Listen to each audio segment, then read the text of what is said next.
السلام علیکم ورحمۃ اللہ وبرکاتہ۔ آپ تمام لوگوں کو جمعے کی بہت بہت مبارکباد۔ اللہ ہمیں اور آپ کو اس جمعے کی رحمتوں اور برکتوں سے مالا مال فرمائے، آمین اللہم آمین۔ ہو سکے تو کمنٹ باکس میں آمین ضرور لکھیں۔ آج آپ جمعے کے دن کی کچھ ایسی باتوں کے بارے میں جانیں گے اس کے بارے میں آپ کو شاید آج سے پہلے معلوم نہ ہو۔ جمعے کا دن کوئی معمولی دن نہیں ہے۔ آج کے دن آپ جو چاہیں وہ کر سکتے ہیں، لیکن ہم دنیا کی غفلت میں مشغول رہتے ہیں۔ ایک بار بھی ہمارے دل میں یہ خیال نہیں آتا کہ آج جمعے کا دن کتنی رحمتوں اور برکتوں والا ہے۔ اس دن کی برکت سے ہم چاہیں تو اپنی پریشانی کو ختم کر دیں۔ ہم لوگ زمانے کے آگے روتے رہتے ہیں، لیکن ایک بار بھی ہم جمعے کی رحمتوں اور برکتوں کو پانا نہیں چاہتے۔ بے شک جمعے کا دن تمام دنوں کا سردار ہے اور اللہ کے نزدیک سب سے عظمت والا ہے۔ یہ دن اللہ کے یہاں عید الفطر اور عید الاضحیٰ سے بھی زیادہ فضیلت رکھتا ہے۔ جمعے کے دن ایک ایسا وقت بھی آتا ہے جس وقت میں بندہ اپنی زبان سے جو بھی الفاظ نکال دے، اللہ اس کے ان الفاظوں کو قبول فرما لیتا ہے۔ اب آپ سوچئے، آپ جانے انجانے میں ان وقت میں کوئی غلط بات اپنے منہ سے نکال دیں تو وہ غلط بات بھی قبول ہو جاتی ہے۔ اس لیے آپ کی زندگی میں پریشانیاں آتی ہیں، ہر مسلمان کو یہ معلوم ہونا چاہیے کہ جمعے کے دن دعا قبولیت کا وقت کون سا ہے اور اس وقت میں ہمیں کیا کیا احتیاط کرنی چاہیے۔ اس ویڈیو میں آپ جمعے کے دن کے کچھ ایسے عمل جانیں گے جن کو کرنے میں صرف آپ کو 5 سے 10 منٹ لگیں گے۔ اس کے بعد میں آپ اللہ سے جو بھی دعا مانگیں گے، انشاءاللہ اللہ آپ کی دعا کو ضرور قبول فرمائے گا۔ پورے دن میں سے آپ صرف 5 منٹ کا وقت نکال کر اس عمل کو کر لیں، انشاءاللہ اس دن کی برکت سے آپ کی زندگی کی تمام پریشانیاں ختم ہو سکتی ہیں۔ پہلے ہم جمعے کے دن کی کچھ فضیلتوں کے بارے میں جان لیتے ہیں، اس کے بعد میں ہمیں کیا پڑھنا ہے اور کس وقت میں پڑھنا ہے، اور ہم جمعے کی رحمتوں اور برکتوں کو کیسے پا سکتے ہیں۔ یہ تمام باتیں جانیں گے۔ جمعے کے نام پر اس ویڈیو کو لائک کر دیجئے۔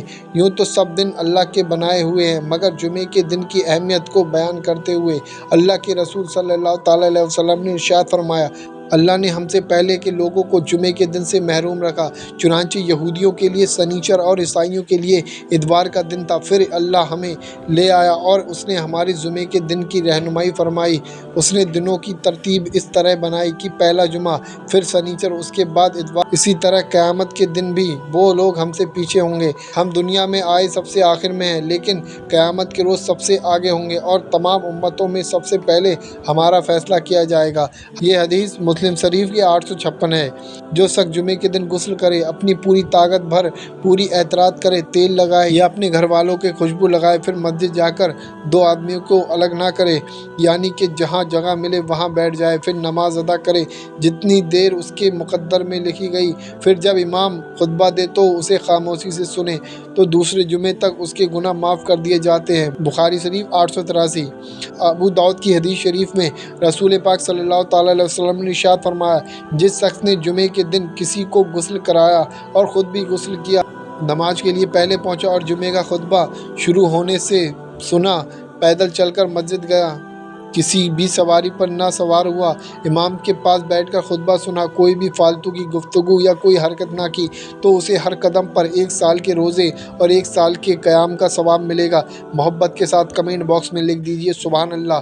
یہ حدیث ابن ماجہ 1087۔ شاید آپ کو یہ بات معلوم نہ ہو، جب جمعے کا دن آتا ہے تو فرشتے مسجد کے ہر دروازے پر پہنچ جاتے ہیں، جو آنے والوں کا نام باری باری لکھتے ہیں، اور جب امام منبر پر بیٹھ جاتا ہے تو وہ اپنے صحیفے لپیٹ کر مسجد میں آ جاتے ہیں اور خطبہ سنتے ہیں۔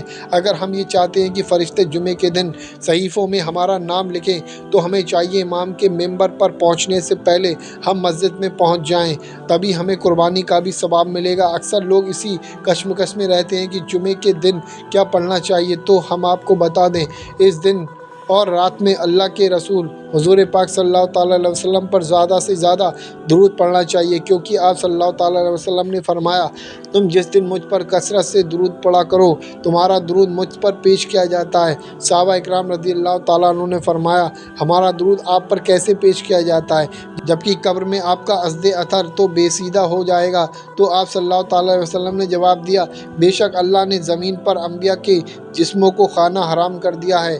ابو داؤد شریف 104۔